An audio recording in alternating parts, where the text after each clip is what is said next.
Hello, everyone, and welcome to Live at the Waterhole. This is a glorious start. I can't think of a better start, in fact.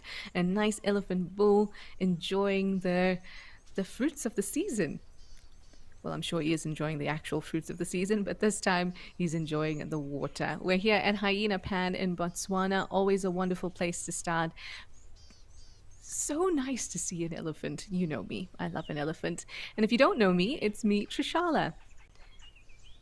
If you've been with us the last couple times that I've been on Live at the Waterhole, we had some really nice, interesting discussions, so many brilliant questions from you wonderful people. So keep them coming. And you can do that, of course, because we're live and interactive.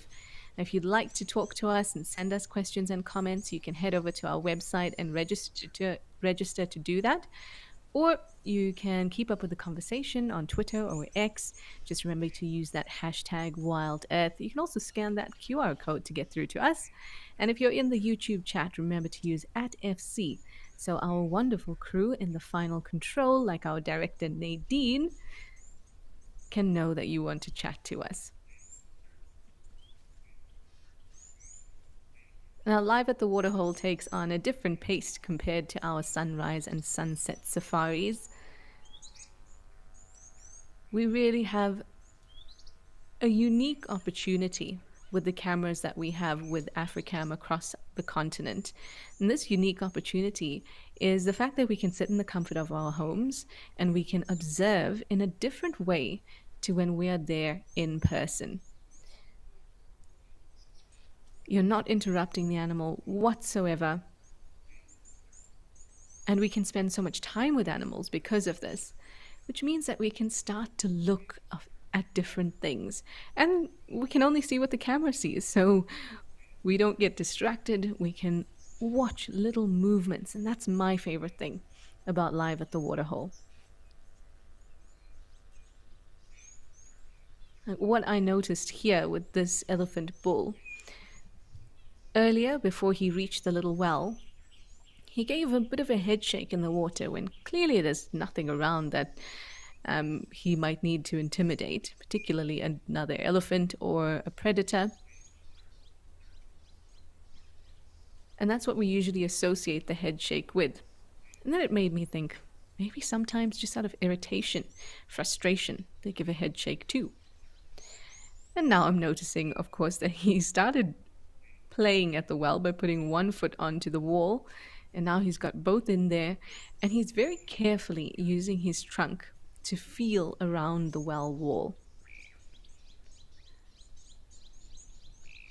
These are the little things that I love to notice during Live at the Waterhole. And we have some hellos coming through. Erica, you say hi, Trishala, and everyone else. A big hello to you too, Erica. Joanne Mello, you say good Friday, Wild Earth and Trish. A happy Friday to you too. Mercedes is in the house. You say greetings, Trishala, Wild Earth crew, and chatters. Happy Friday. I'm so glad that everyone seems to be so happy that it's Friday.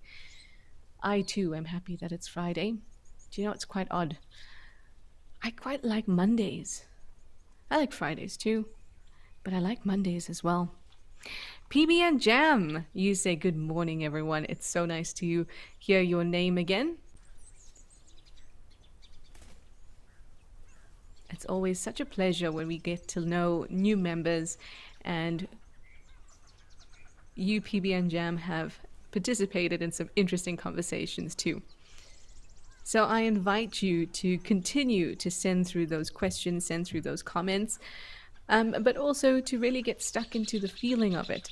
I often say to audience members that if you don't feel like sending questions or comments and you just want to observe and you just want to get stuck into the sights and sounds, this is the place to do it.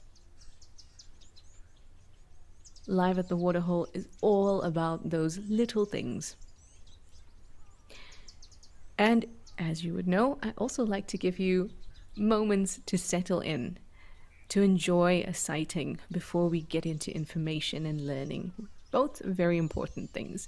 So I'm going to give you that opportunity right now. Watch this elephant bull. He's really putting on a show for us with tiny little movements. And what could they mean? So think about that for the next few seconds and also listen to the beautiful sounds.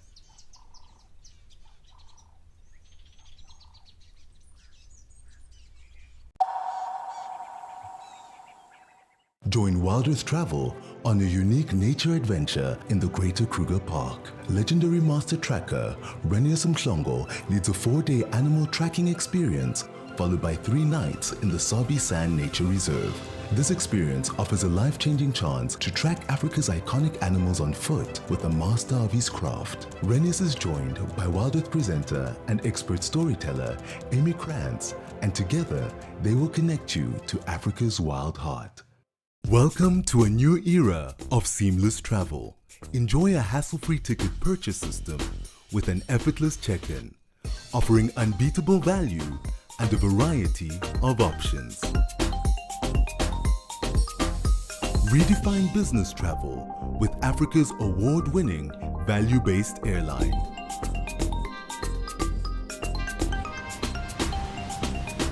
FastJet, value, choice, flexibility.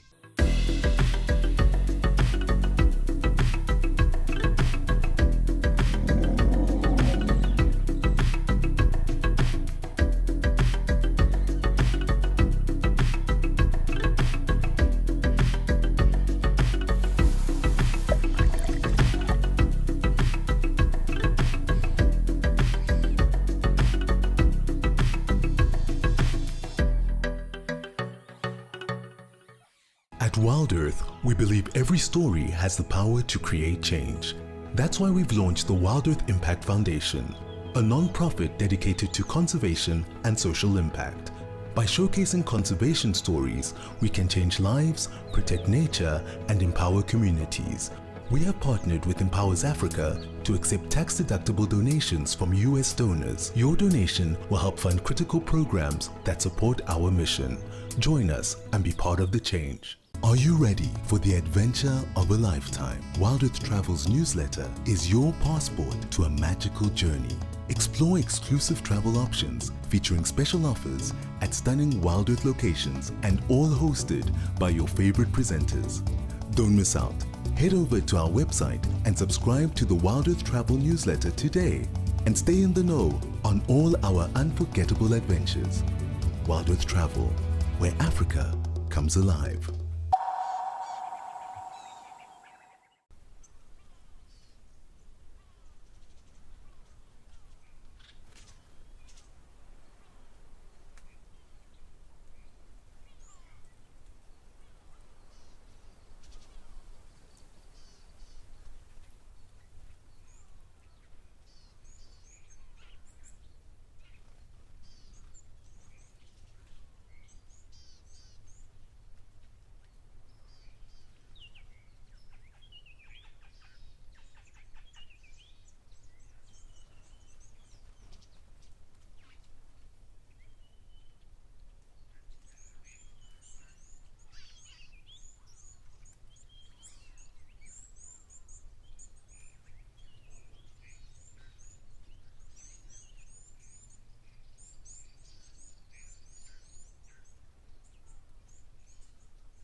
So lots of interesting behavior here. And I think I might have figured out why. You saw him being quite particular around the well, dipping the tip of his trunk in, feeling around.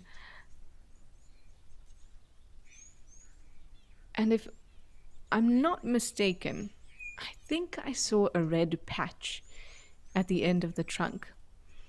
Now, I have noticed before that when elephants get injuries, and I mean smaller injuries, not injuries that are a threat to their survival, they tend to express pain or discomfort, which I think is quite interesting because most animals tend not to express those things. Because remember, if you express those things, it's a sign of weakness. And if you're an impala and you're injured, you want to basically not try to show it. I recall times when I saw impalas with some pretty serious injuries and they just carried on like normal. And that's an important part of survival because as soon as you show that you are weaker compared to anyone else in your group, it makes you a target. But elephants, really, they're especially big elephant bulls, their only concern, I mean, it's really only other elephants. So if you're by yourself, maybe there's another couple elephants around that are not your competitors. You you can show that discomfort. I've seen it expressed with elephants kind of twisting the bottom of their trunk, constantly touching wounds, especially if they're near the face.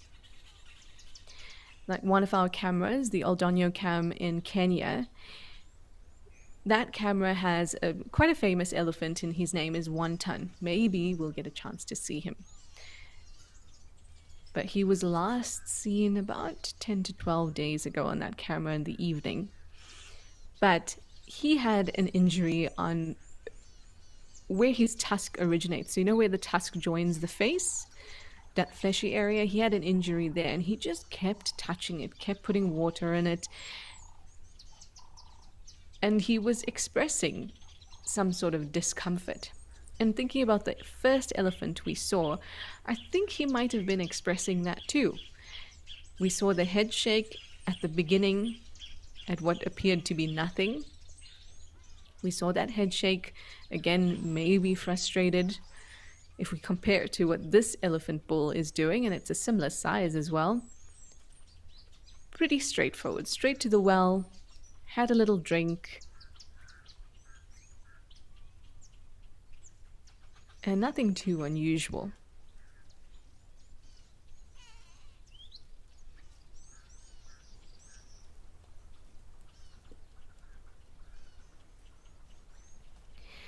A couple more chatters have joined us. Catherine, you say hi, Nadine and Trishala. Hi, Catherine. Thank you so much for jumping on board. Lenny, you're the best. Thank you very much. Harry Lowly, you say hello, Trish and FC and all the wee chatters. I wish, oh, you wish you were in Ellie now playing in the water. Cape Town is so hot and sticky. Well, if I were you, I'd just be enjoying the hot and sticky because we all know how Cape Town can get pretty cold and windy. So if it's really nice and hot and not windy, I say God and enjoy it. But yes, we get you. Maybe go visit a pool. That would be nice. Except don't do any of that until 2:30. Is that a deal? So we can stick around and continue to watch all the wonderful animals we get to see during Live at the Waterhole.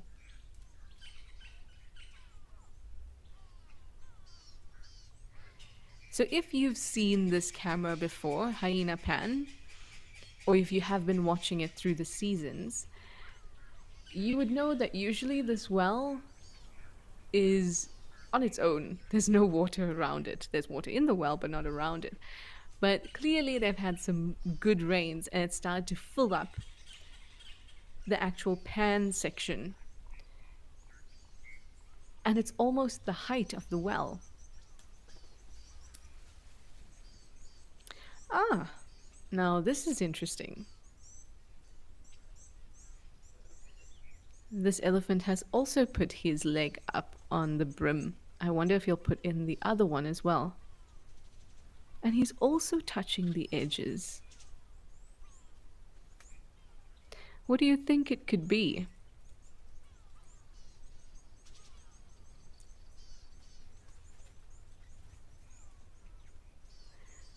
Sometimes we try to figure out what's happening and why it's happening. And we forget that sometimes, particularly for animals that are considered intelligent by our standards, and I say by our standards because we can only really compare what we understand of intelligence when that might not be a true reflection of what animal cognition is like. But in simple terms, sometimes those animals that are quite intelligent, elephants, primates, sometimes they do things because they can, for fun. Umpire, you were saying, what is it doing? Is it just having fun? Well, that's the thing. It is kind of unusual, and I say unusual, I mean that it's not what we expect to see, but it might not be indicative of any particular response or anything like that. So I think he might just be having fun. If not just having fun, maybe just very curious. The last time I saw this camera, the water level wasn't this high, so I'm not sure when the rains came to provide this difference in water levels. And maybe that's interesting. And so the elephants are curious. Maybe it looks like the well is not a well anymore and it's just a ring in the pan.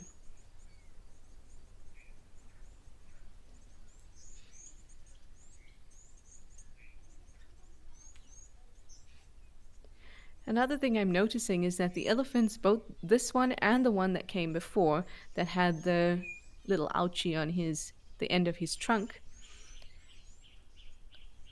both of them had a very, very small drink.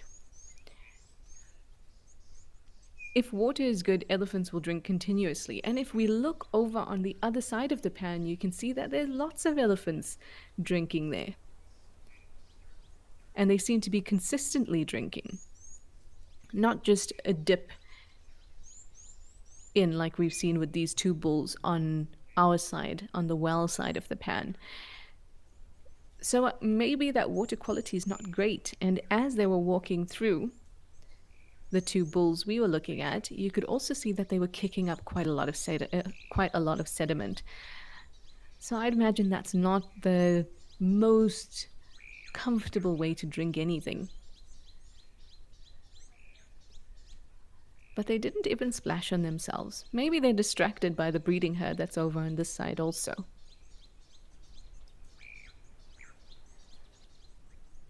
Sir 50, you say, what a beautiful location. It really is. And what's quite astonishing is if you look at what this pan looks like during the dry season compared to how it looks right now. It's quite a crazy transformation.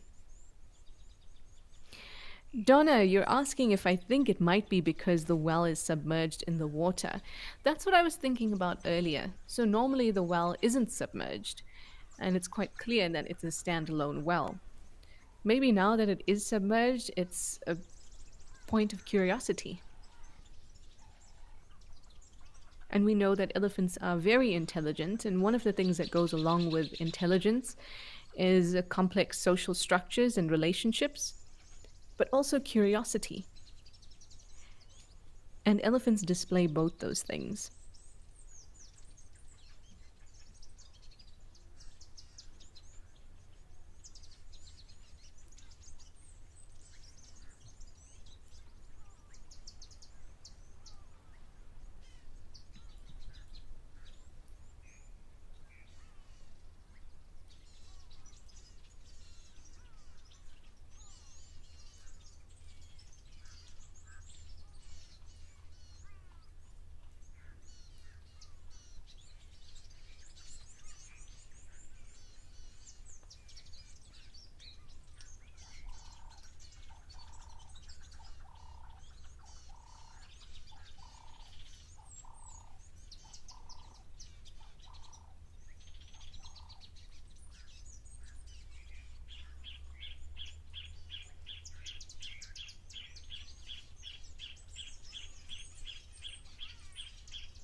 Wild at heart, you say. Such a beautiful place, Botswana. So many beautiful places to see.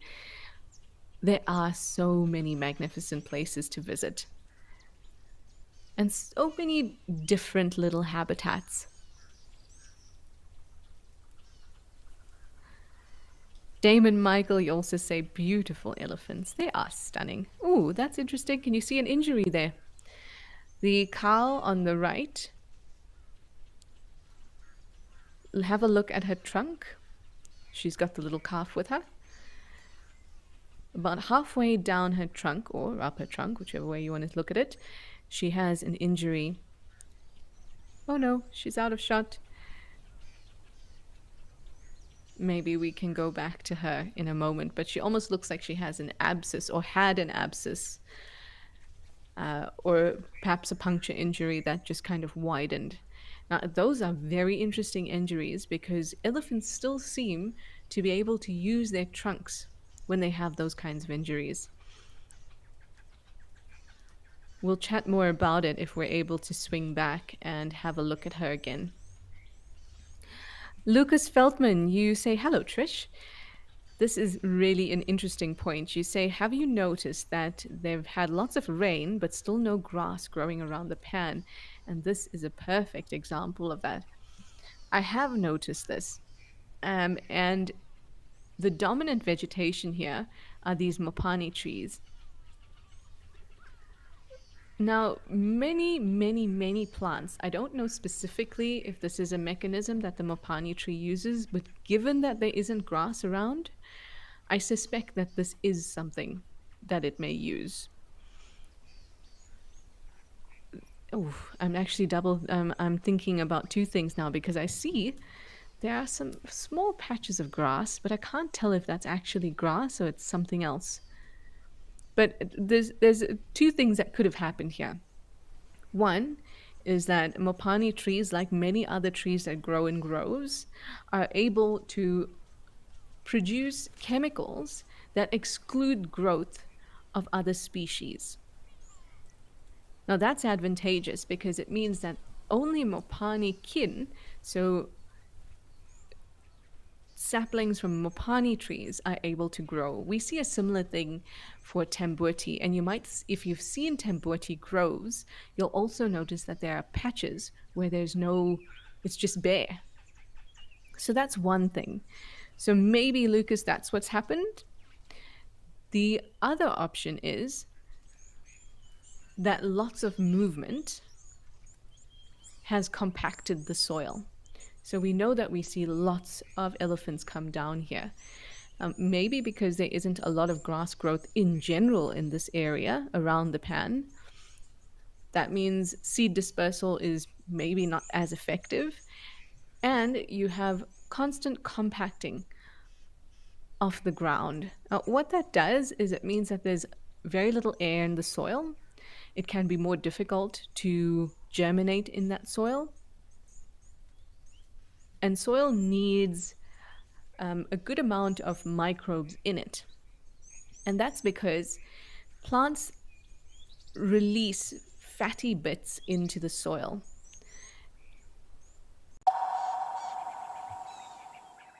Experience the magic of the wild on an unforgettable 4-night safari at Mabula Nature Reserve, hosted by the one and only Stephen Falconbridge.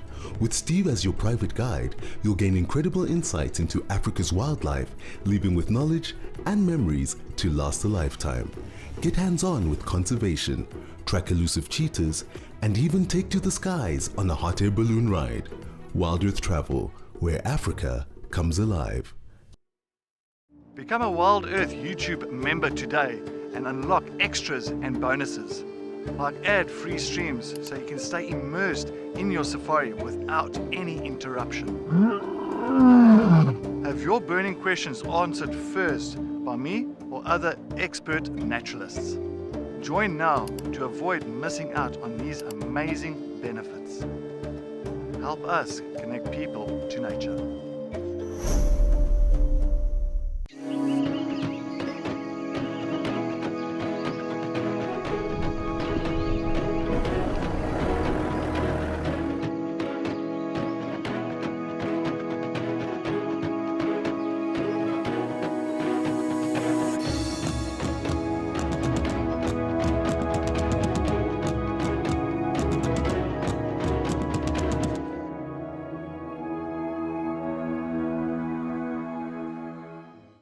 us on a beautiful wildlife journey with Safari Spotlight. 4 unique South African locations, countless unforgettable moments, jam-packed with exhilarating and inspiring wildlife sightings. Bringing you intimate and exciting virtual safaris. And it jumped up like this and shimmied all the way up. Enjoy jaw-dropping moments as we tell authentic conservation story. Safari Spotlight is your ticket into the heart of the African wild. We have some exciting news for our Wild Earth travelers. Book a trip to any of our locations through Wild Earth Travel and you'll get an exclusive dinner with one of our expert guides. Imagine dining under the stars and sharing stories with your favorite Wild Earth presenter. It's the perfect bonus to your dream safari. Wild Earth Travel, where Africa comes alive.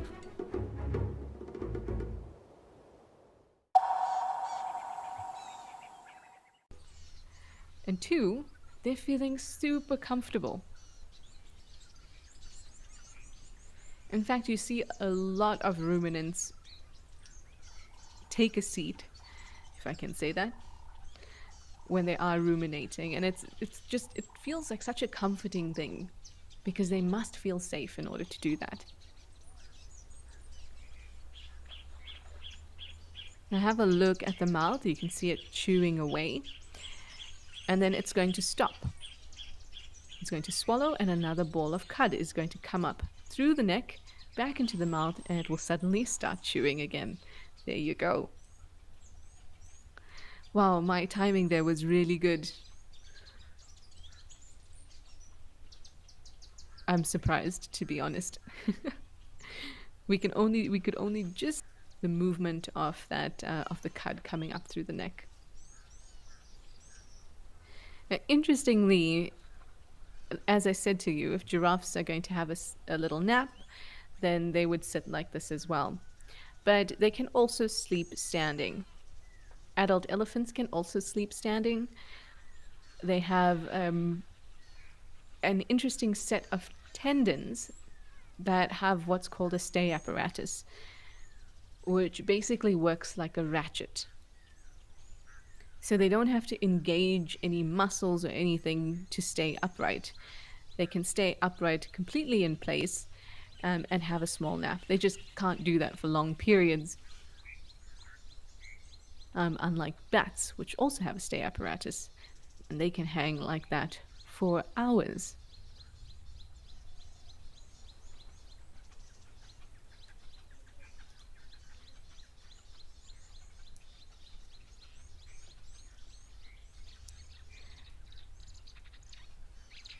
Giraffes, for me, are a very curious animal, and not for the obvious reasons of having nothing else look like it, pretty much.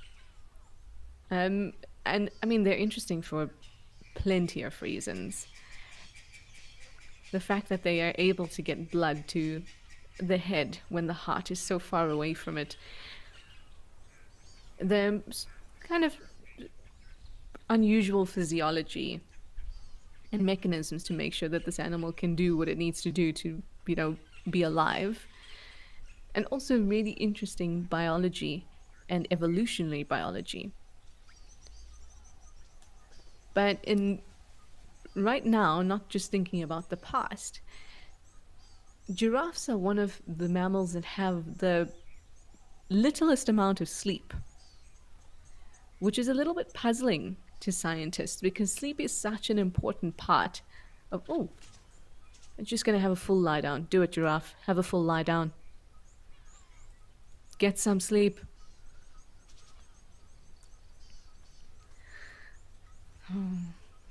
So they have some of the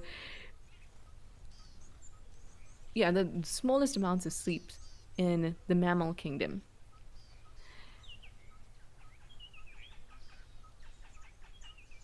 And how exactly they are able to function with just a couple hours of sleep a day,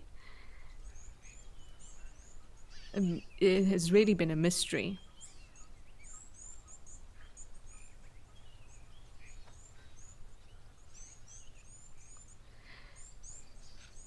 A PB and Jam, you'd like to know if giraffes have 2 stomachs?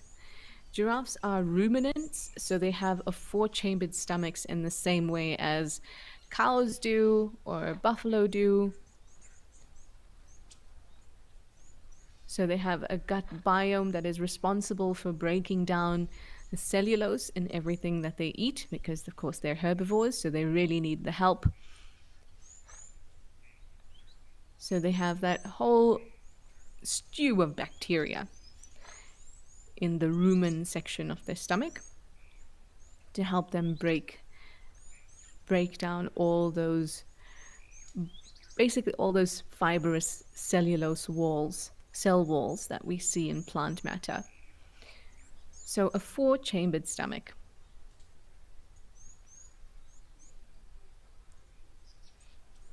Oh, nice, Lucas. This is exactly what I love to do as well, and also what I'm glad that I could give you the space to do. You say that around Letaba area and Kruger National Park, where there are lots of mapanis, there's also less grass growing. So I might be right. And you also said thanks because I let you think a bit. That's what it's all about, isn't it? Giving ourselves, and I think we all have quite an innate knowledge of the natural world. It's just kind of giving ourselves the space and time and taking just taking the time to indulge ourselves in thinking about these things. But I think it's there in us.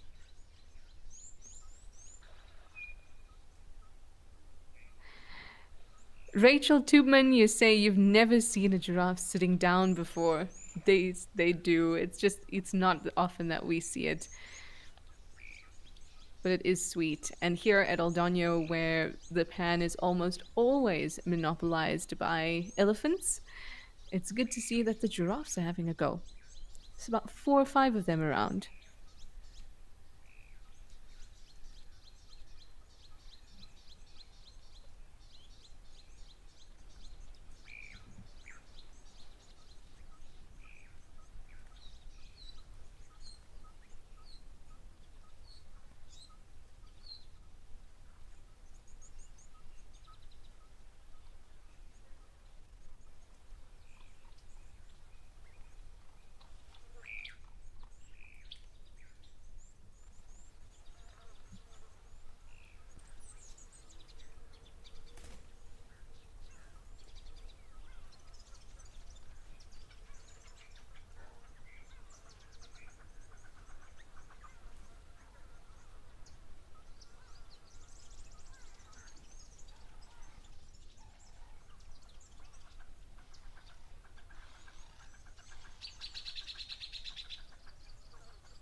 Donna, you're asking if it's true that giraffes don't drink much. I suppose it is in terms of their requirement, what they need in a day doesn't well, basically their lifestyle doesn't need them to be totally water reliant. So they can drink once a day if they need to, whereas say elephants and buffalo, they will drink several times a day. But that being said, it pretty much, that's just the giraffe's capabilities. Just like, I might be able to hike 20 kilometers, but doesn't mean that I want to be doing it every day. You know what I mean?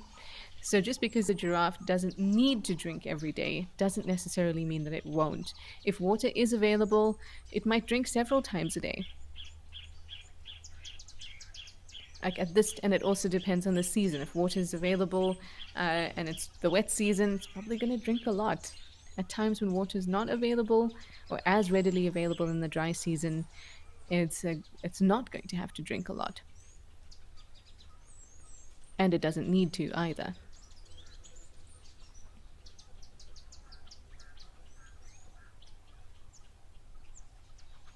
I think we might have just missed the vulture feeding, but how about we head over to Victoria Falls Safari Lodge and just see if we can still see some vultures.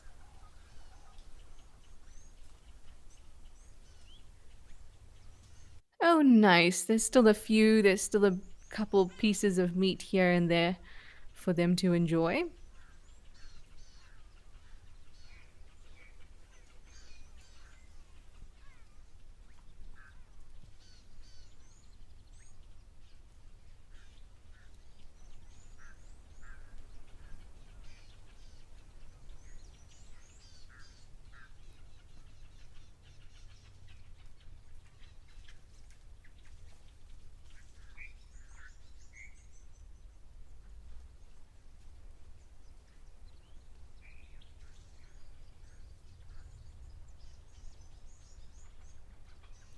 I'm noticing lots of squabbles. I'd like you to pay attention to those too. Um, Also, try to figure out if they're happening between different species or between the same species, stuff like that, because that's really interesting to observe. So I'm going to give you a moment to do that.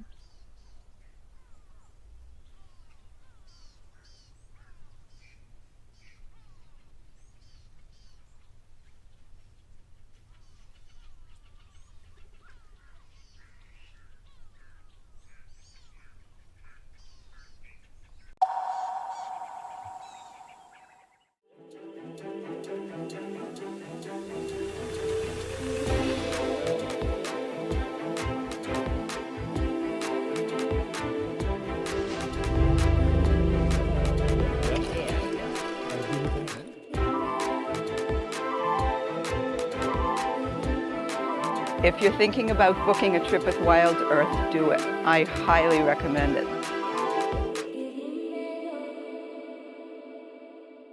Become a Wild Earth YouTube member and unlock exclusive bonuses and benefits.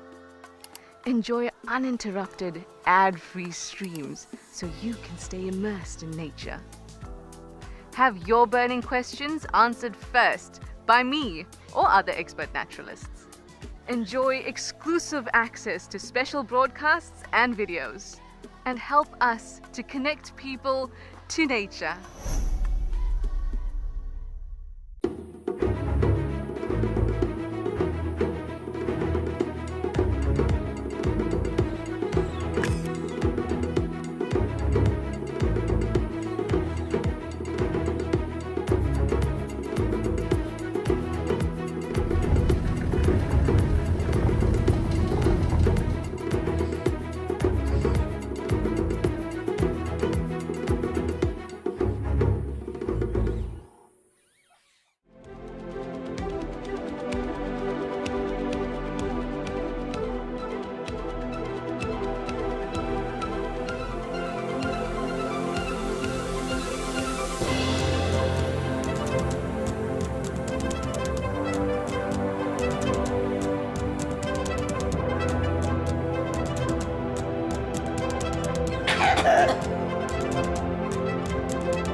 It's finally here, the next Wild Earth Grand Tour.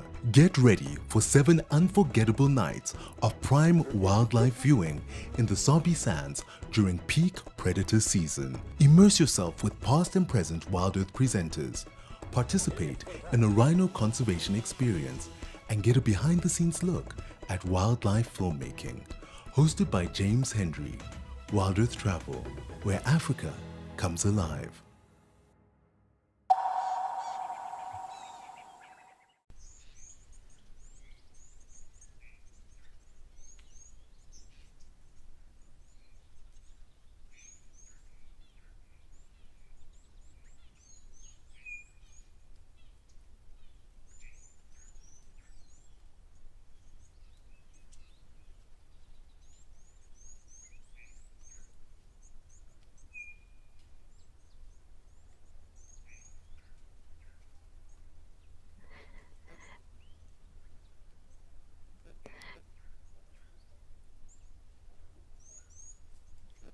Mercedes, you say, yay, feeding time.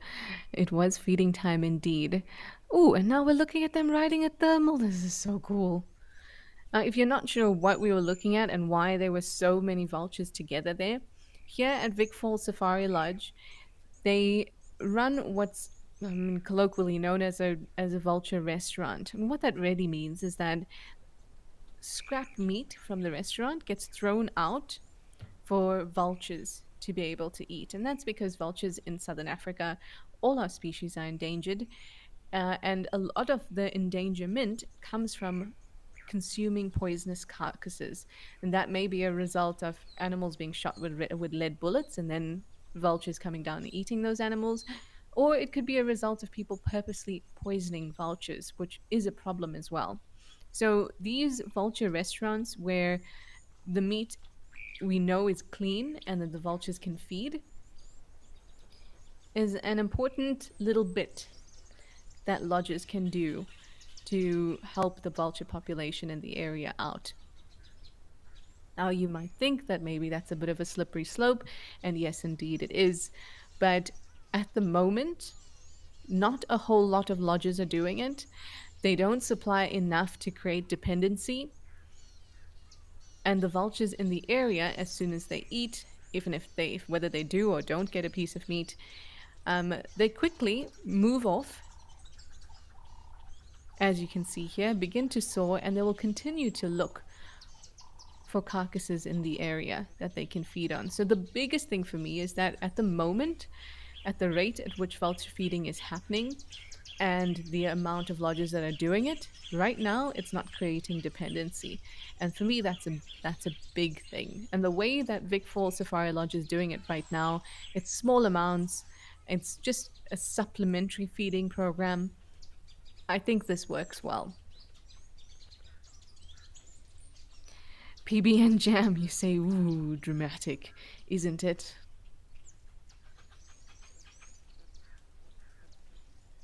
This is probably one of I can't even use the word favorite anymore. Everything's just so amazing.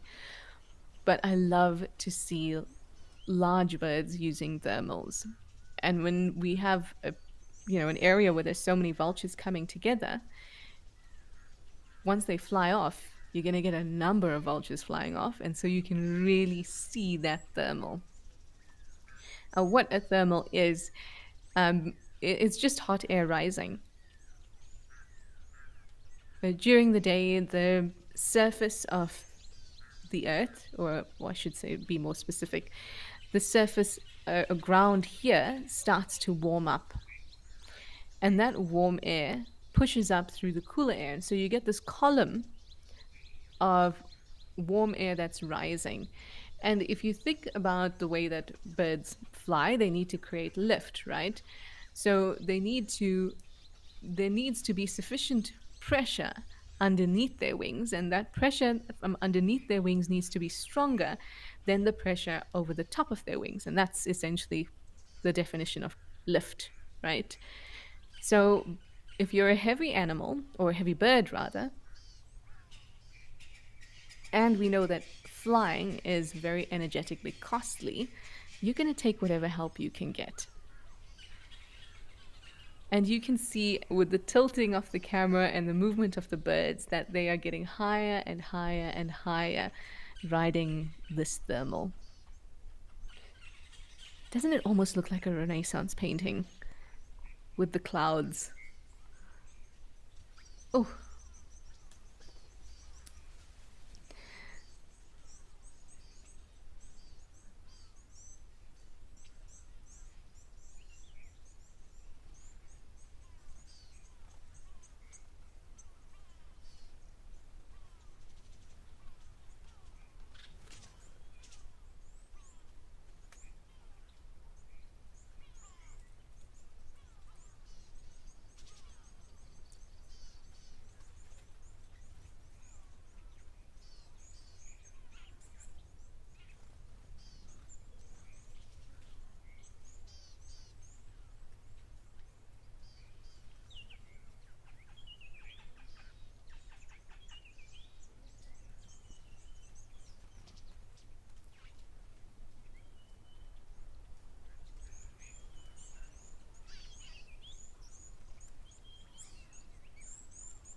Catherine, exactly. You say watching vultures fly is so relaxing, which is why I've just stopped talking. And I think I'm going to give us a few more minutes here just watching the clouds and the vultures rising, and then we can move on.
Join Wild Earth Travel on a unique nature adventure in the Greater Kruger Park. Legendary master tracker Renius Mhlongo leads a 4-day animal tracking experience followed by 3 nights in the Sabi Sand Nature Reserve.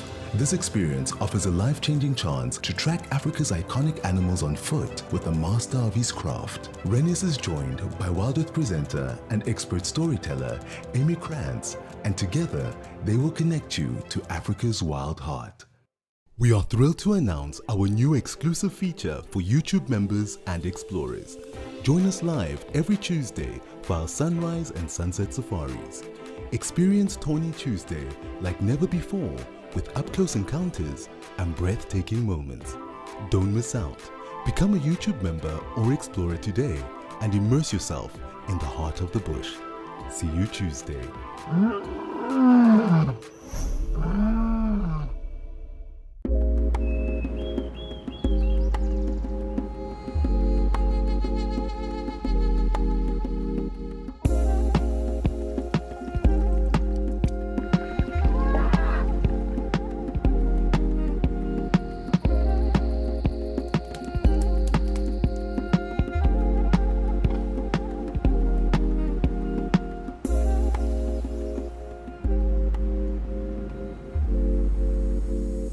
We understand that not everybody has got spare pennies to rub together at the end of the month.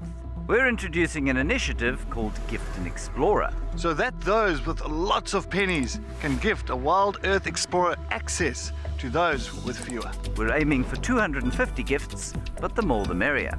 You can nominate a recipient or keep it anonymous. It's a great way to share the Wild Earth mission with other nature lovers around the world.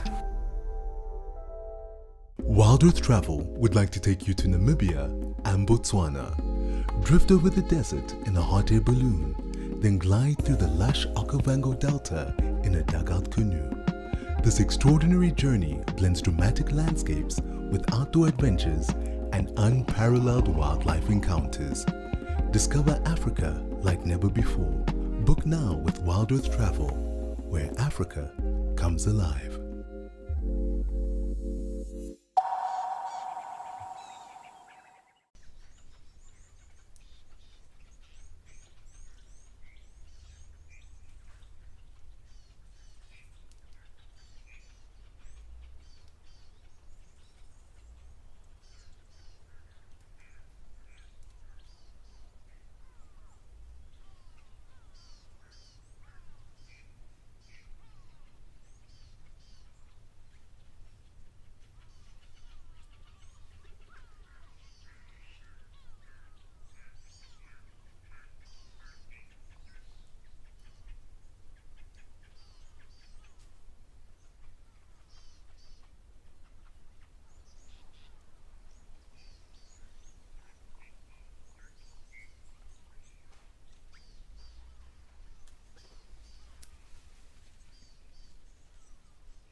Erica, you say you would like to be a vulture in those clouds right now. I know. It's so mesmerizing. I mean, maybe I'm just being myself, but it almost feels like they're doing a little dance in the clouds. I love it. We will move on in a moment, but I just wanted to answer Vince's question. Vince, you wanted to know if vultures only eat dead carcasses or can they take live prey? That depends very much on the vulture. Vultures are quite specialized, and that specialization is usually in the beak because that can tell you a little bit of information about what they eat. So, for example, hooded vultures have a very small beak, so they're going for smaller bits in between ribs, on the bones, stuff like that. But generally, and most vultures, and I'm talking here about old world vultures, so the ones that we get here in Africa, most of them feed at carcasses, so they're only taking carrion. But there are a few exceptions to that. White-headed vultures will take prey as well, small mammals. We might see a palm nut vulture, and palm nut vultures are named so because they eat the flesh from palm fruits. And there's some vultures that will even take things like nestlings, eggs, so not necessarily carrion. But for almost all the vultures, bar the palm nut vulture and the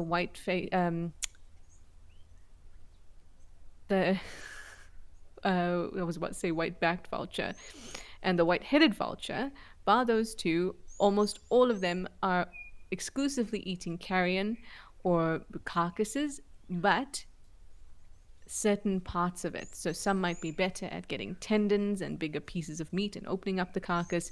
Others will be better at getting marrow inside the bones. And others might be better at getting those smaller bits of flesh that's left that the other vultures can't eat. But white-headed vultures are known to take, to actively make kills and take live prey.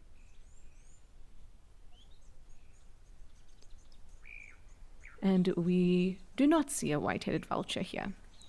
Most of the ones we see here are, I haven't seen a lappet-faced vulture here, but most of them are white-backed vultures and hooded vultures.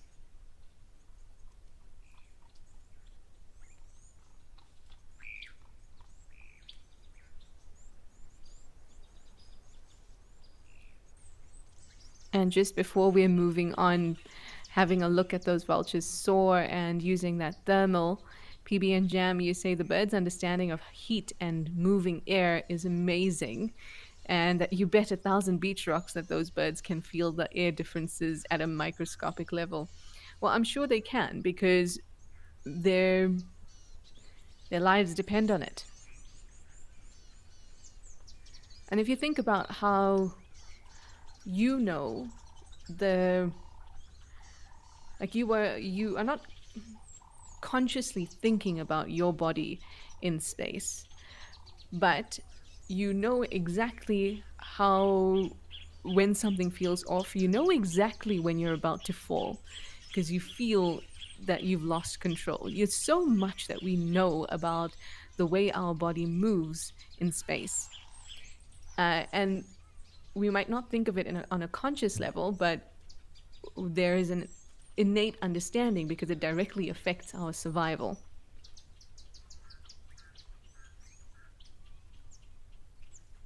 And I think it's exactly the same for birds.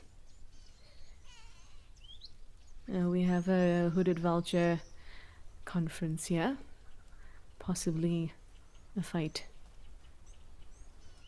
No, maybe a bit of love instead.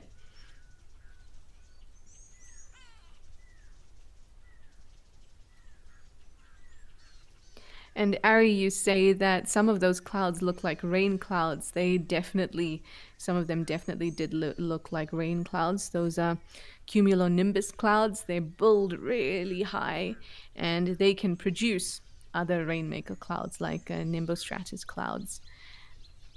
And completely what we expect for this time of the year.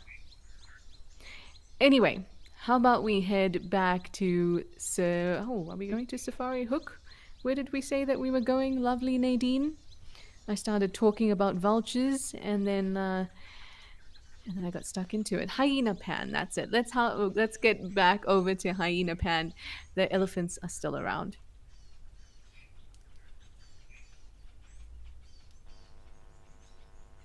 Oh, everyone is loving.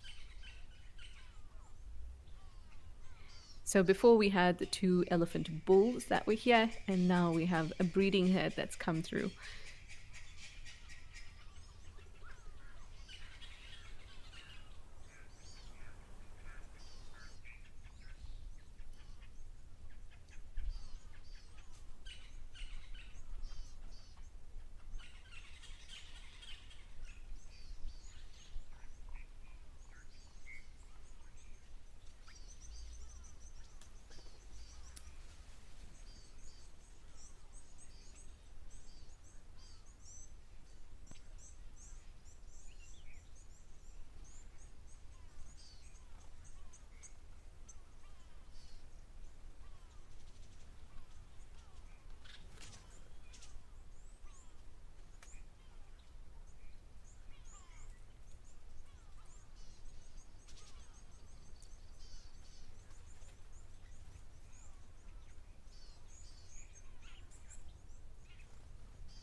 That little one definitely seemed to have enjoyed itself.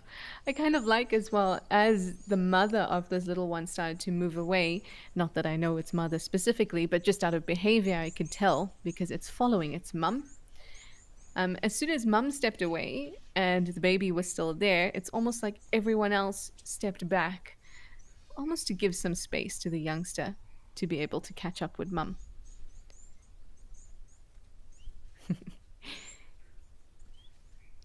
A lot of three or let's say even four of these elephants between the ages of about 2 and 4, maybe even 2 and 3, which is a great age. It's when they're still very desperate to have mum in sight, but they get distracted very easily by playmates, by water, and so they can be particularly entertaining.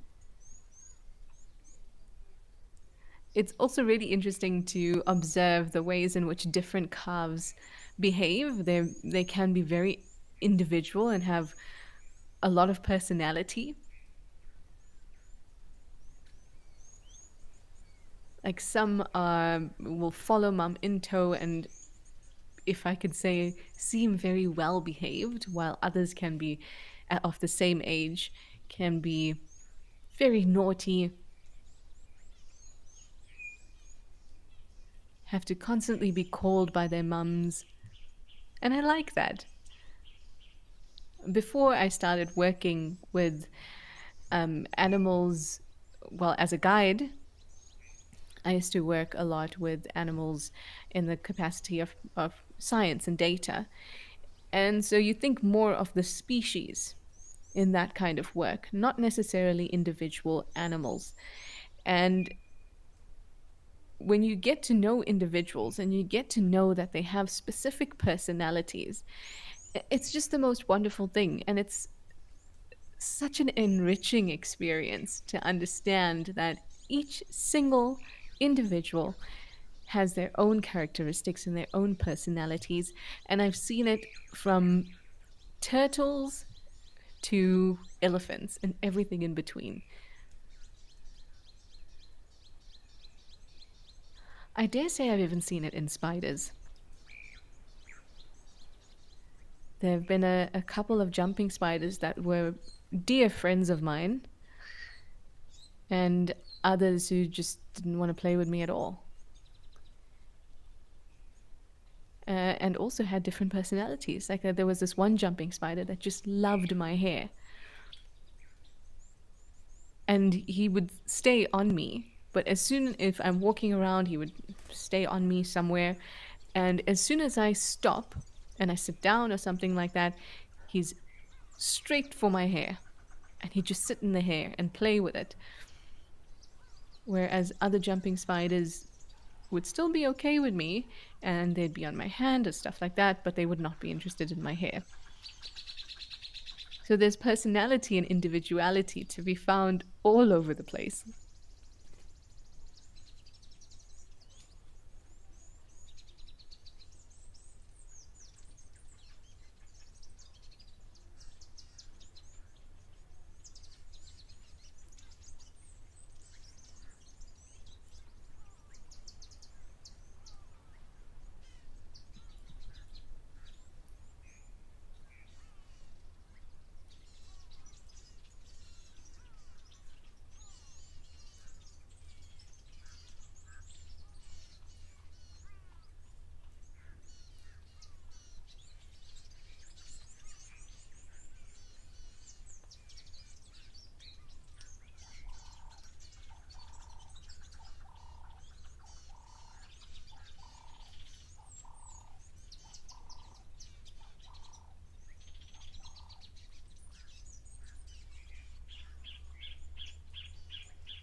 Shongololo, earlier when we were here, you sent through a comment saying, wow, it's a completely different place, just gorgeous.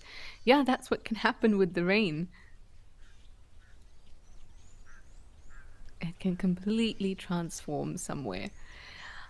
Again, elephants putting their legs or their feet against the wall of that well. Now they are known to, I suppose they are known to touch and feel with their feet. You see them doing it with roots and with rocks and things like that. So maybe it's just another curiosity.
Hey, Eagle Lover, you also had a comment from earlier when we were here at Hyena Pan, and you were asking, could the soil in the pans contain salt?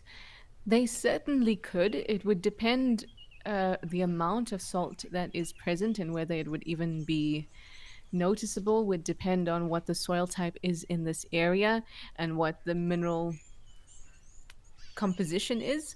And I can't say that I know what it is like here at Hyena Pan. Given the paleness of the soil, which is really a very rough indicator. It looks like it could be mineral rich, but it also looks a little rough. It doesn't look super smooth, and it's not super pale like we see in tau, which we know is mineral rich. If you're not sure what tau is, we'll head over to that camera in a bit. But I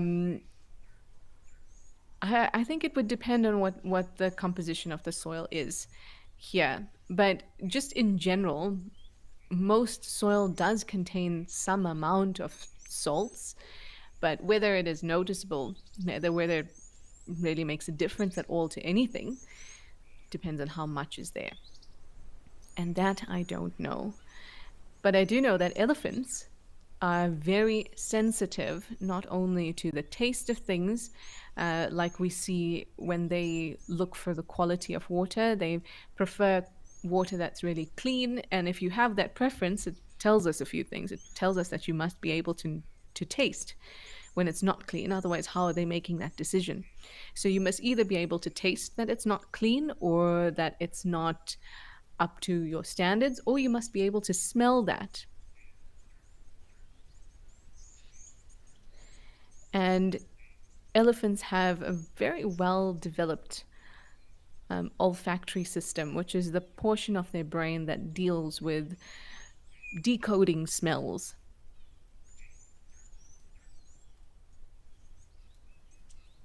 So they can smell very, very, very well. They can even smell if they want to eat this plant or not, and are able to make that decision based on the different chemicals that plants release. Some plants release chemicals in self-defense, and so if an elephant smells that, it might not eat that plant. And I don't mean that species, I mean that specific tree. So it wouldn't surprise me to find out that they have a very well-developed sense of taste as well, because those things are closely related, taste and smell. And given that we know that the tau camera in Madikwe Game Reserve, we know that tau is a very mineral-rich area, and there is a high, probably a high salt content. I say probably because I don't know the exact salt content, but we know that animals lick salts there, and elephants seem to drink there just fine. I don't think it's salt that's causing them to not drink at that well. Not that I think that's what you were saying, but I was thinking about that as we were talking about salts.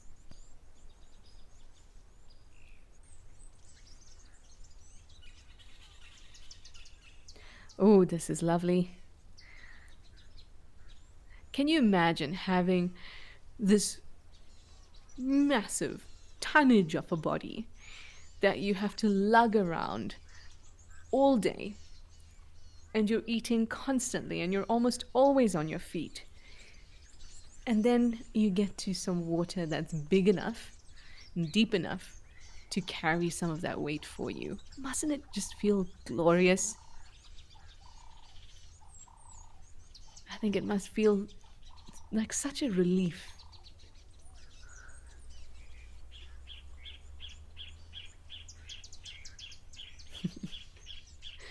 Quite interesting, and Mika, who's now in the director's chair, also noticed this. This elephant has a very, I wouldn't even call that a tail. I'd call that a stub.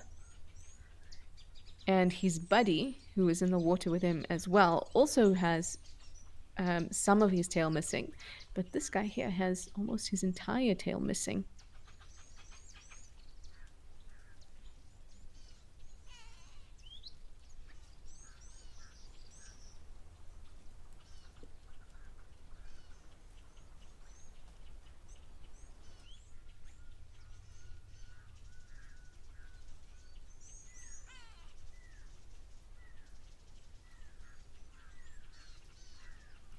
Ari, a pool party indeed. Elephants have the best pool parties. There's no disputing that.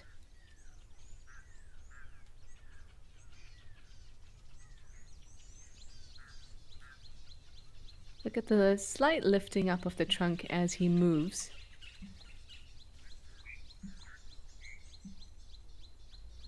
Now, that's a great way for elephants to be able to pick up on the direction of a scent. So we spoke about how excellent their sense of smell is. And when they pick up their trunk like that, it gives them information about the direction from which that smell is coming. It's also something that we see when they meet other elephants, but I think that's also related to smell.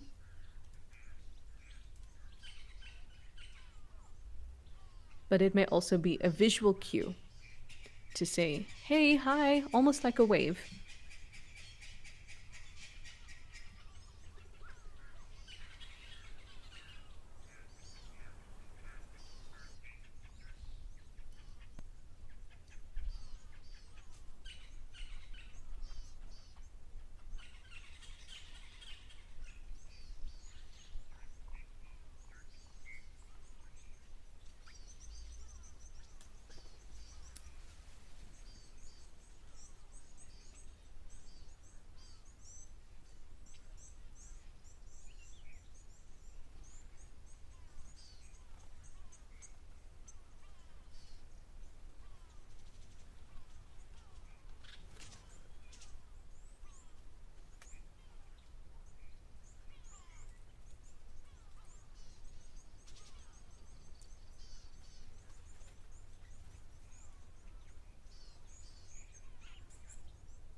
Join Wild Earth Travel on a unique nature adventure in the Greater Kruger Park. Legendary master tracker Renius Mhlongo leads a 4-day animal tracking experience followed by 3 nights in the Sabi Sand Nature Reserve.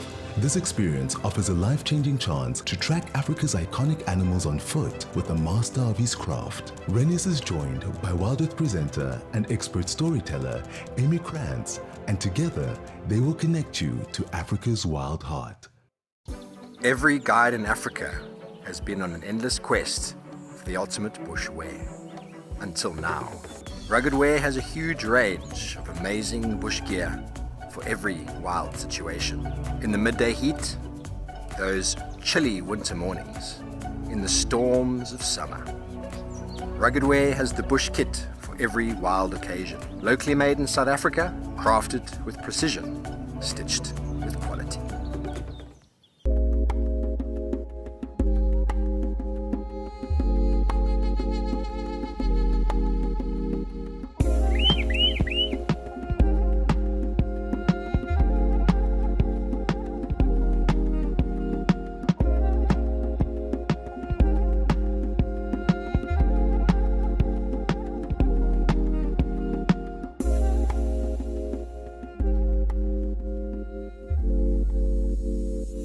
Join the Wild Earth Explorers program and connect with a community passionate about wildlife.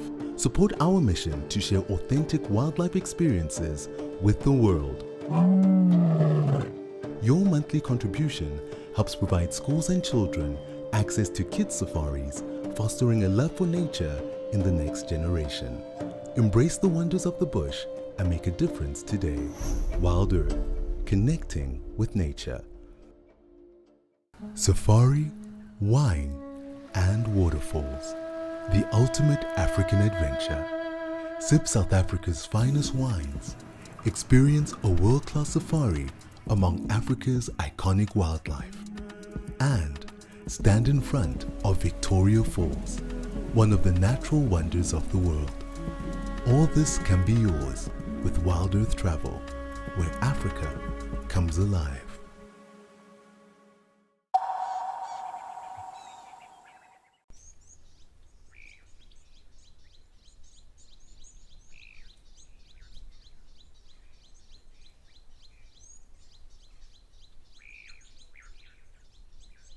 Okay, here we can see the injury quite clearly. It looks like it might have been a snare injury. Doesn't it kind of look like when you if you have ever wrapped a hair tie around your finger, then you get a swelling on each side? So it looks like at one point there was something tight around this elephant's trunk, but it could also just be swelling and inflammation from that wound, which looks pretty new. Oh, is that a hippo in the background there? I don't think I've ever seen a hippo here.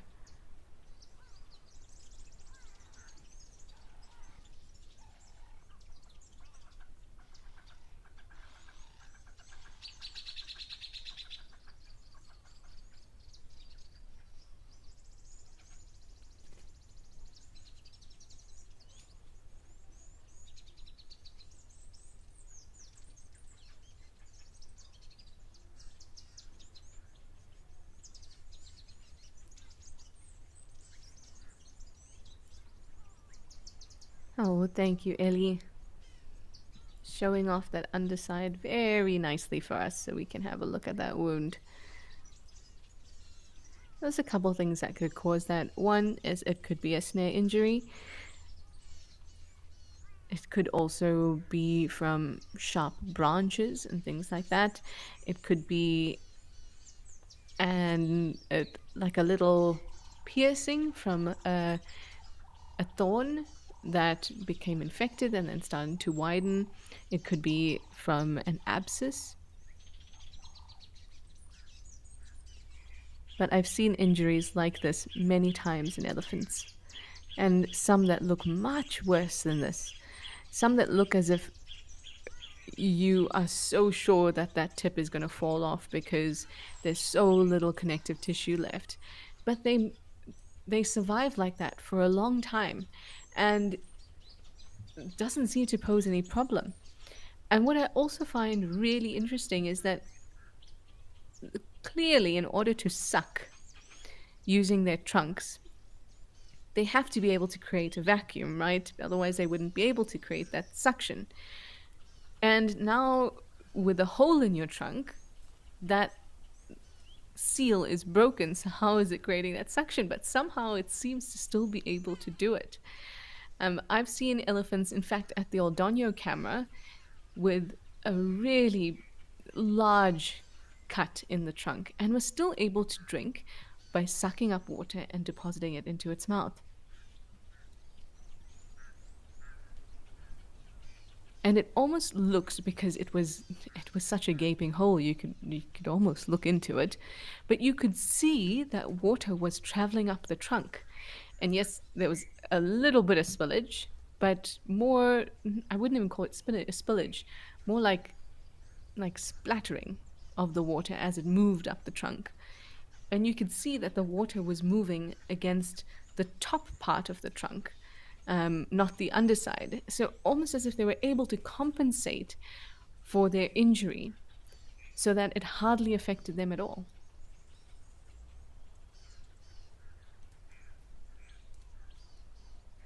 And here's the hippo I've never seen before. Have any of you seen this hippo here at Hyena Pan? It wouldn't be surprising if not, because this is now prime property. It's filled up beautifully. It's a fair size.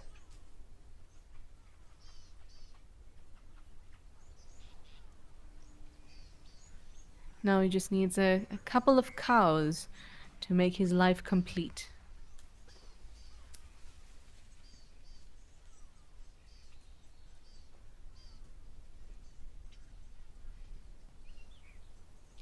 Lucas, thinking about that elephant...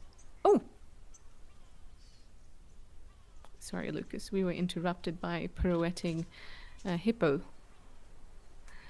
But you were thinking about that injury and you say maybe a crocodile bite. It could be.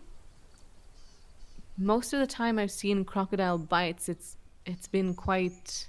I mean, because of the bite force of the crocodile and the death roll of a crocodile, they usually take off the whole tip of the trunk.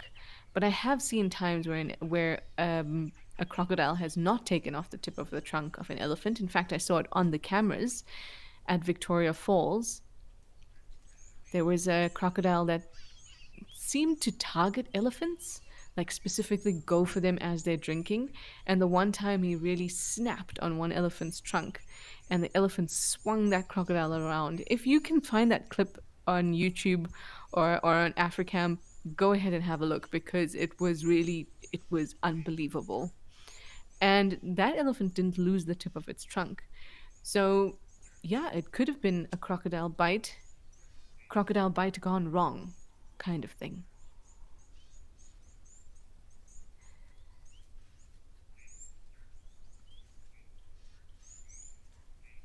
So what do we think about this guy? I love to see the underside of a hippo, to look at their bellies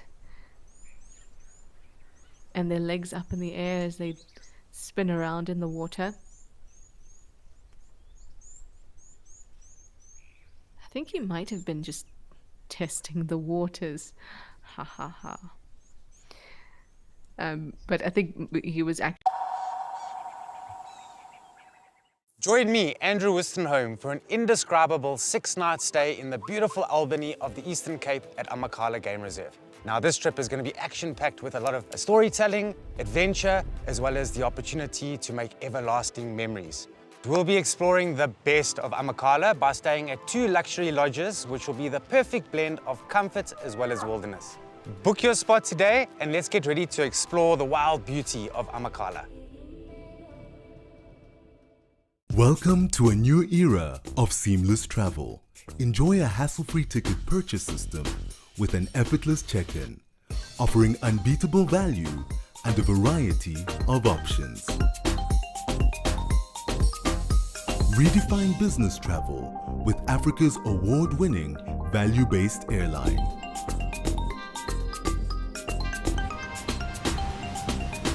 FastJet, value, choice, flexibility. We have some exciting news. To celebrate our new safari location, Mabula Private Game Reserve, Wild Earth Travel is offering an exclusive special offer for our viewers only. Book a stay for 4 nights or more at any of the lodges on Mabula Private Game Reserve and enjoy an extra night absolutely free. Don't miss this limited time offer. Contact Wild Earth Travel today to claim your discount. Wild Earth Travel, where Africa comes alive. At Wild Earth, we believe every story has the power to create change. That's why we've launched the Wild Earth Impact Foundation, a non-profit dedicated to conservation and social impact. By showcasing conservation stories, we can change lives, protect nature, and empower communities. We have partnered with Empowers Africa to accept tax-deductible donations from US donors. Your donation will help fund critical programs that support our mission. Join us and be part of the change. Are you ready for the adventure of a lifetime? Wild Earth Travel's newsletter is your passport to a magical journey. Explore exclusive travel options featuring special offers at stunning Wild Earth locations and all hosted by your favorite presenters. Don't miss out. Head over to our website and subscribe to the Wild Earth Travel newsletter today and stay in the know on all our unforgettable adventures. Wild Earth Travel, where Africa comes alive.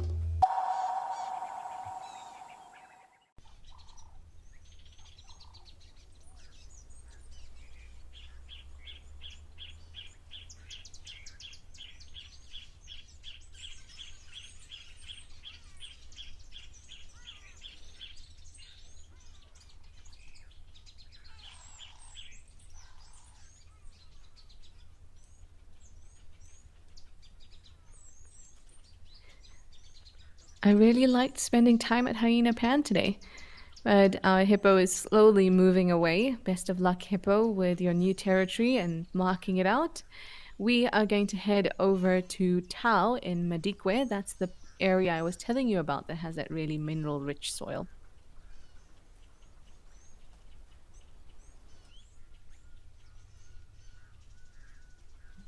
And we have some ostriches. I think there is more than one, or at least I heard that there was more than one. But now this guy is just having a bit of a feed. Tau is looking amazing. Probably the biggest transformation from all the cameras, in my opinion. So green. In fact, you can hardly see what I was talking about with those very pale mineral rich soils because it's been totally covered up.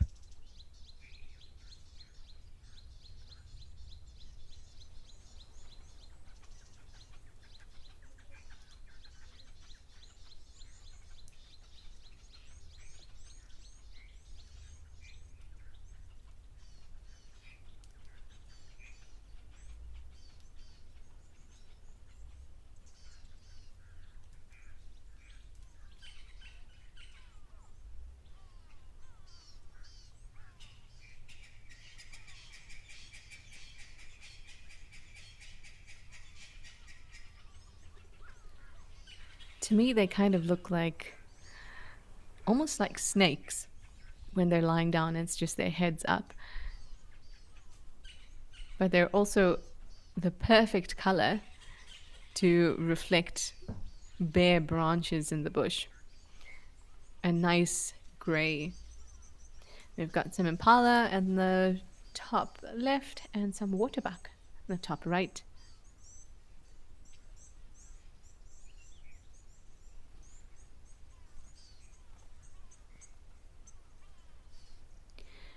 It was sometime last week. It might have been Friday last week, or maybe even Monday last week, actually, when Mindy asked about whether all birds have hollow bones. And it was such an interesting question because we have known for a long time that birds have hollow bones, and it's really important because it allows them to be lighter, which is important for flight because the heavier you are, the more difficult it is to fly. And so I said I would do a little bit of research. And ostriches are one of those birds that don't have hollow bones. And it makes sense because they're flightless birds. But also, ostriches can be really heavy. Exceptional birds can be, 100 kgs. So they can be super heavy. And they need the type of structure that will support that. So they have solid bones. And then I started thinking about other birds. And in fact, a bird that we will visit in a bit as well. But penguins also don't have hollow bones because that would mean that it'd be difficult for them to dive. And I like this information because it seems so simple.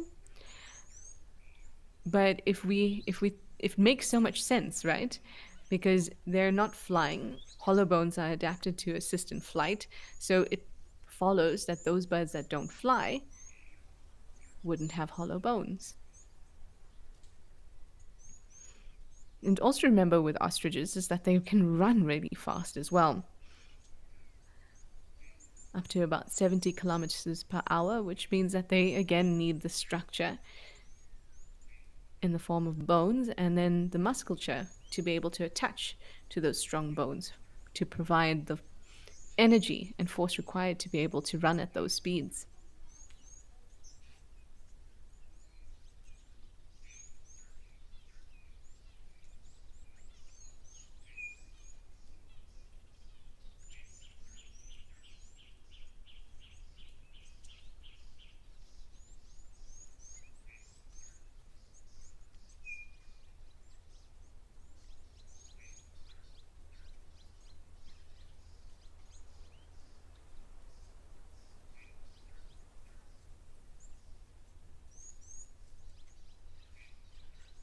Something else that is quite interesting is that flightless birds evolved from flying ancestors.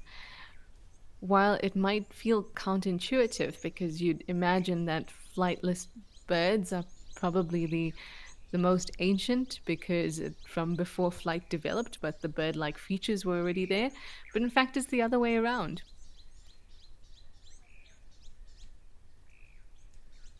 And I remember thinking about it once when I was quite young, like in high school. And it felt I had thought that flightless birds would be the most ancient. And it was kind of nice to come across this information and revisit it again. and see the way in which we change and relearn.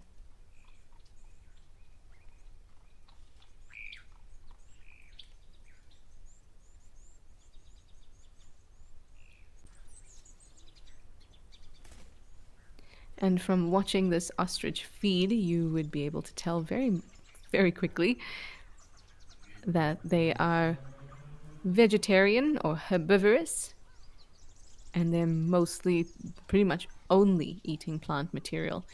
And they clip the tops of it, pull the nicest, softest, most juicy bits of the plant material. Oh, Mindy, you are here! I hope that you heard the bit about bones.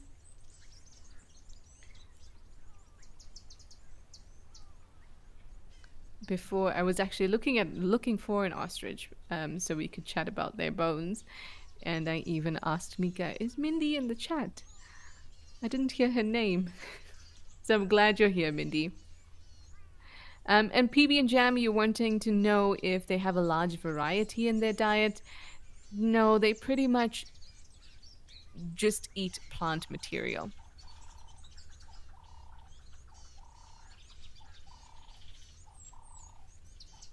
But they have a variety of plant material that they eat.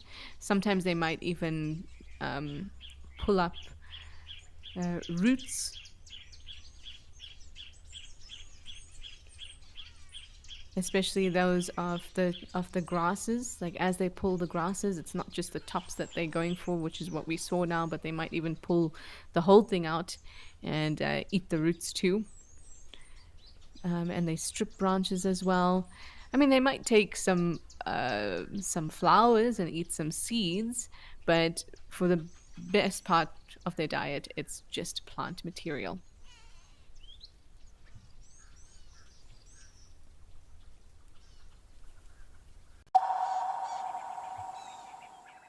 Join Wild Earth Travel on a unique nature adventure in the Greater Kruger Park. Legendary master tracker Renius Mhlongo leads a 4-day animal tracking experience followed by 3 nights in the Sabi Sand Nature Reserve. This experience offers a life-changing chance to track Africa's iconic animals on foot with a master of his craft. Renius is joined by Wild Earth presenter and expert storyteller Amy Krantz, and together they will connect you to Africa's wild heart. Become a Wild Earth YouTube member today and unlock extras and bonuses, like ad-free streams so you can stay immersed in your safari without any interruption. Have your burning questions answered first by me or other expert naturalists. Join now to avoid missing out on these amazing benefits. Help us connect people to nature.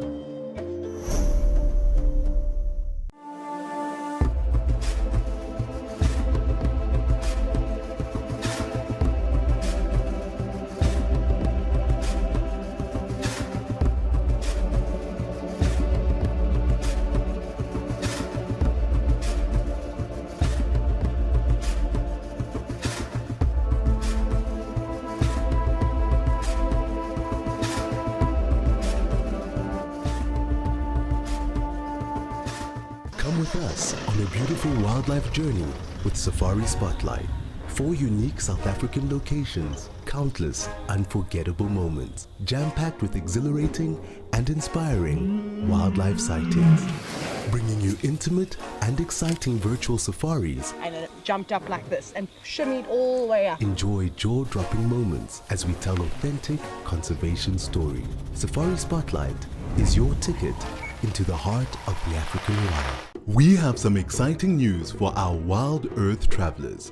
Book a trip to any of our locations through Wild Earth Travel and you'll get an exclusive dinner with one of our expert guides. Imagine dining under the stars and sharing stories with your favorite Wild Earth presenter. It's the perfect bonus to your dream safari. Wild Earth Travel, where Africa comes alive.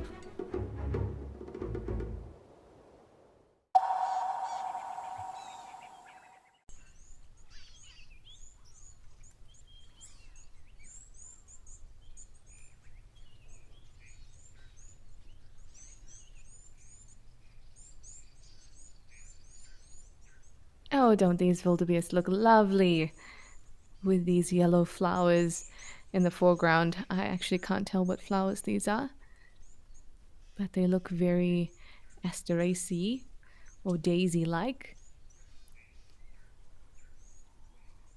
But I can't tell what they are. In fact, I'm not even sure I've ever seen flowers at Tower, to be honest.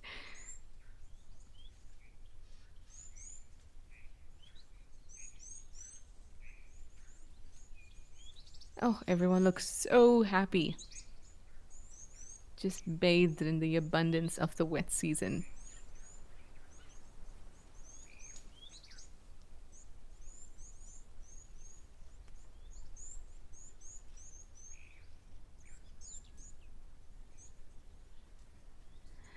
So, shall we head over for a change of scenery to Stony Point in the Western Cape and have a look at the other birds that have solid bones?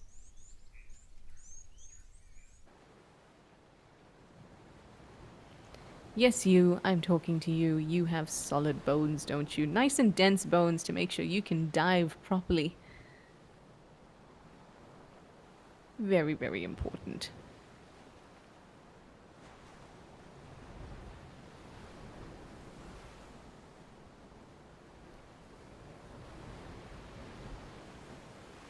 Interestingly, and please don't judge me, if you know me well, you know that I have many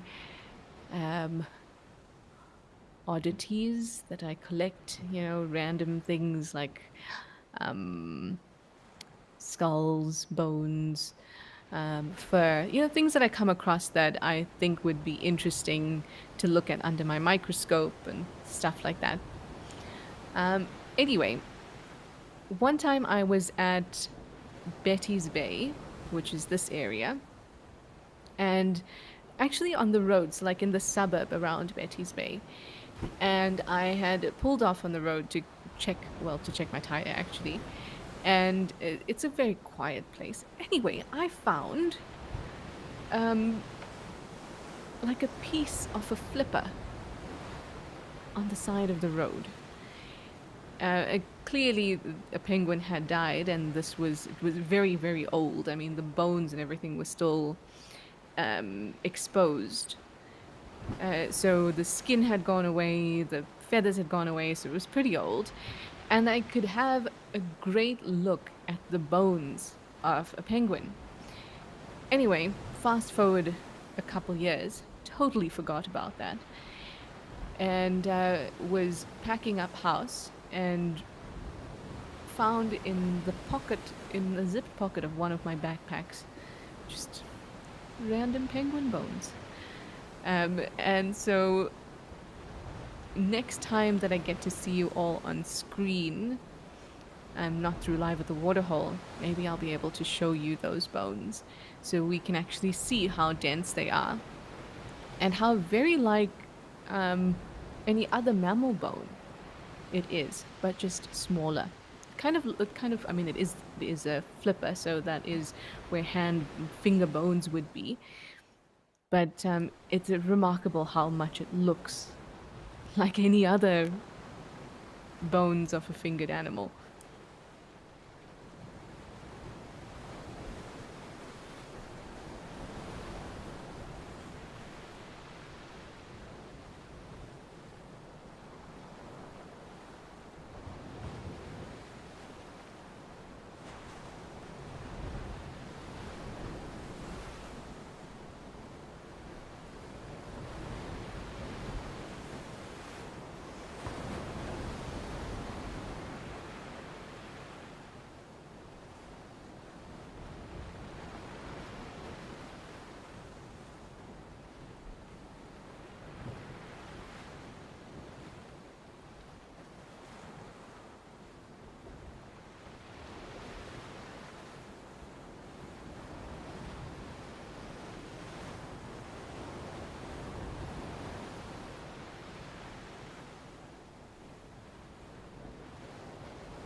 Deb Davis, you say you like that? One day I will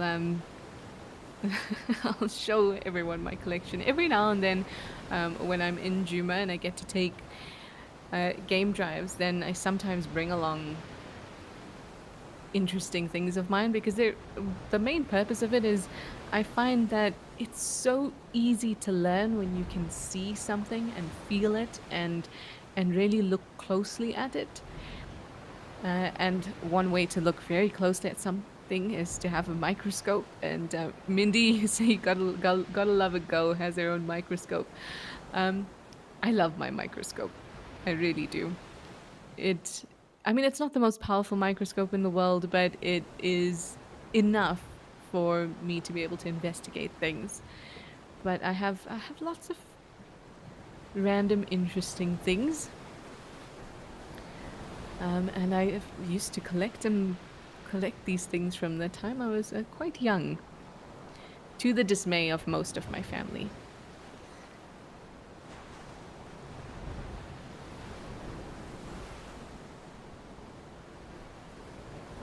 Erica, you say that would be interesting, and you're equally odd, so no judgment. Whew. Great, guys. I found my tribe. Mindy, you'd like to know if all birds have a crop. So this is an interesting question, because I have found conflicting information about this, and I think it's not actually conflicting information as much as it is that I may not fully understand the function of a crop, because I have read many times that penguins don't have a crop, and even sometimes I've read that particularly it's seed eaters that are most likely to have a crop. But I know that penguins produce crop milk, so where is it being produced? So this has kind of taken me to a point where I'm wondering that maybe a crop in terms of anatomy, is main function is not just to hold food. Maybe it's a part of the anatomy that can have and be adapted to different functions depending on the evolution of that specific bird.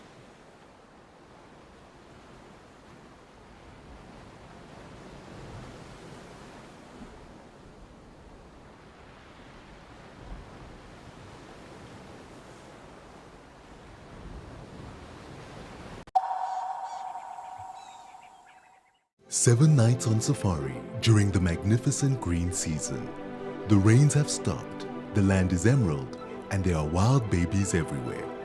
Meet your favorite presenters. This is amazing. And create unforgettable memories on this once-in-a-lifetime adventure. Thank you for coming along on this little adventure.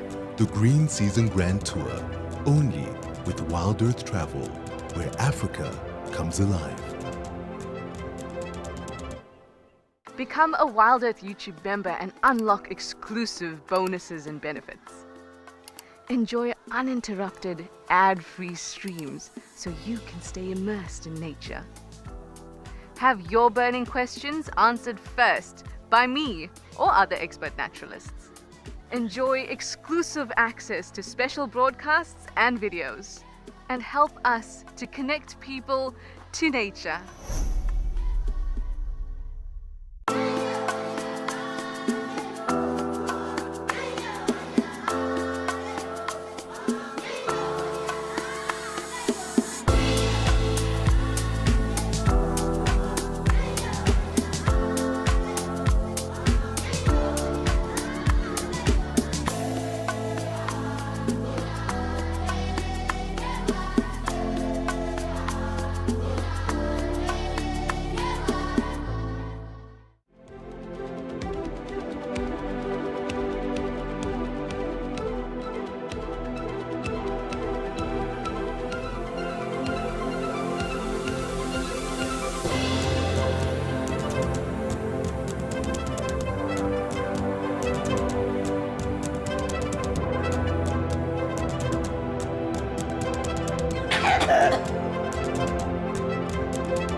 It's finally here, the next Wild Earth Grand Tour. Get ready for 7 unforgettable nights of prime wildlife viewing in the Sabi Sands during peak predator season. Immerse yourself with past and present Wild Earth presenters, participate in a rhino conservation experience, and get a behind-the-scenes look at wildlife filmmaking. Hosted by James Hendry, Wild Earth Travel, where Africa comes alive.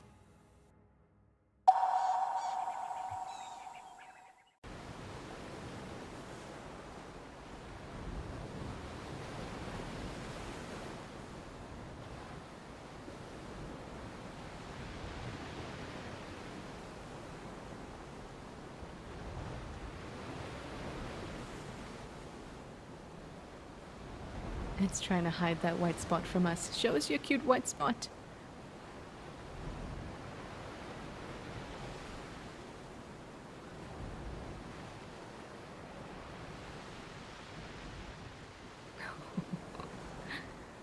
There we go. We can kind of see the white spot in the tail. Very cute. Interesting to note at which point the penguin enters the water as the tide is moving out. And it took a while to figure out when the right point is. So it entered the water, jumped in as the water was receding, but then hopped or kind of like leaped to swim once the water came back in. I guess it makes sense. They need sufficient water to actually start swimming.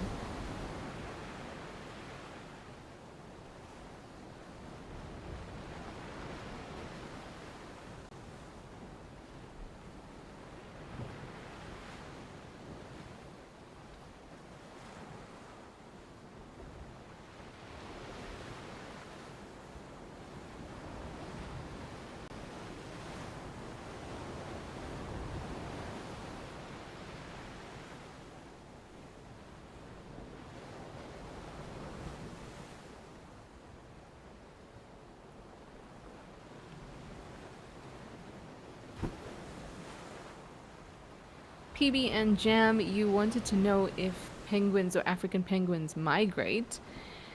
No, they don't. So this is the Stony Point colony and the Boulders Beach colony are two mainland colonies that the African penguins use as their homes. And those are permanent colonies, so they don't migrate. What does happen, though, is that when, before the final molt to get to the adult plumage, so sub-adult penguins, they go out into the ocean and they can spend a year, even a year and a half to 2 years, just moving around.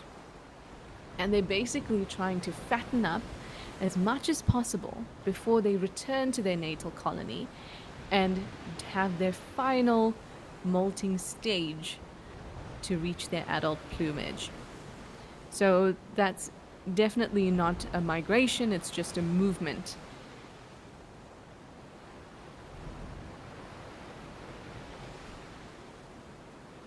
And they will almost always return to their natal colony.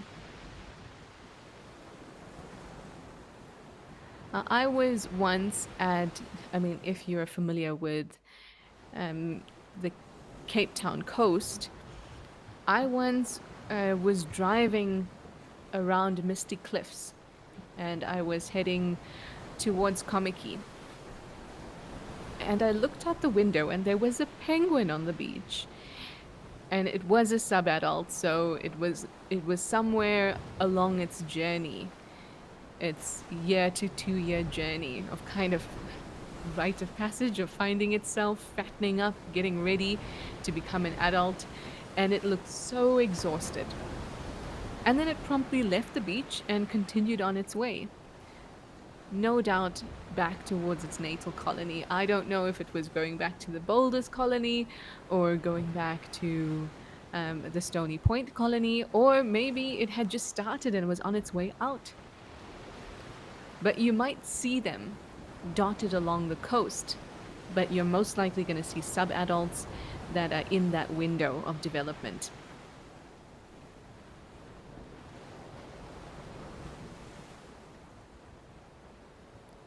And here we have some lovely cormorants just enjoying themselves. They, I love that we can see both cormorants and penguins here at the Stony Point camera. And on Monday we saw them actually, I don't know if playing is the right word, irritating each other is probably a better phrase.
My pleasure, Erica, and I hope that I will get to see all of you again. I'm not going to be taking live at the waterhole for the next while, but hopefully I will see you in some other way. If not during live drives, then maybe some live at the waterhole in February or in March. I actually have a very exciting project that's happening at in 10 days. So I'll be in Australia for 2 weeks, filming some cool animals. So once that's all done, then I can return to doing more live at the waterhole and spending time with all of you, and then sharing what cool things I learned about the animals that I get to film.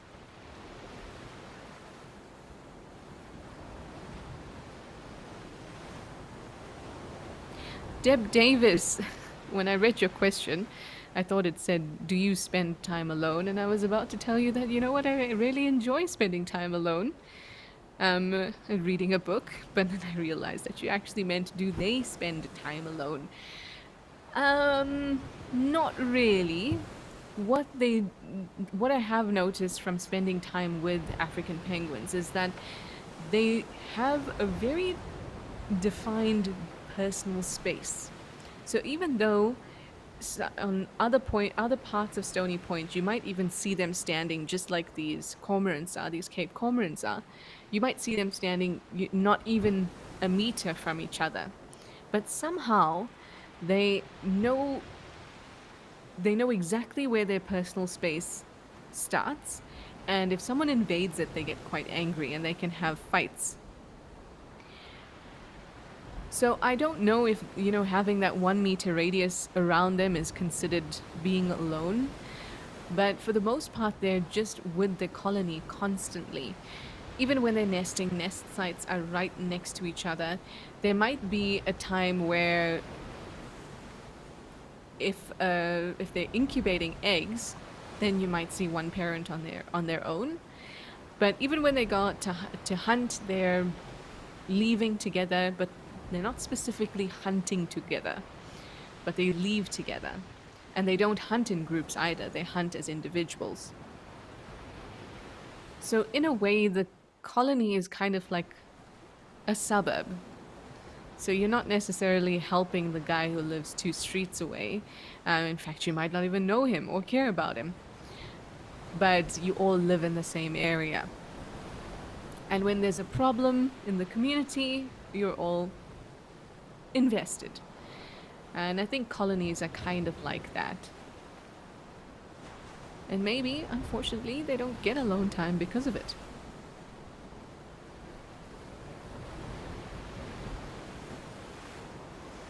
Thank you very much, Ari, for joining us. And we hope that you'll join us again very soon.